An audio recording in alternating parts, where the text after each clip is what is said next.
I am the Tofu Golem. Please enjoy the video. You start by preparing eligible audio and granting permissions. Make sure your Apple Music subscription and Apple ID are active, then open the Music app and authorize this Mac for your account.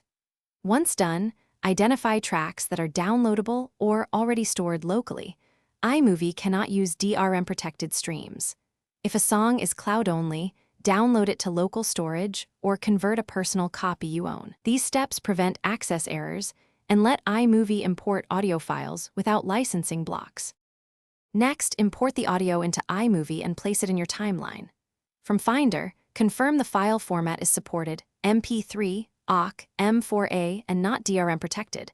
If needed, export a local copy from the Music app via File Convert or use your downloaded file.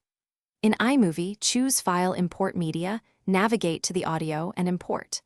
Once visible, drag the track into your project timeline, align it under the video, and trim by dragging the waveform edges to set precise in and out points. Finally, finalize the mix and handle common issues.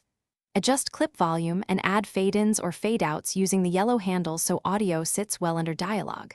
Apply equalizer presets if needed.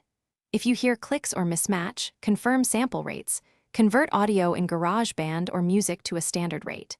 If Imovie refuses import, reauthorize the Mac, re-download the track, or convert the song to a DRM-free file. These fixes resolve most permission, format, or quality problems quickly.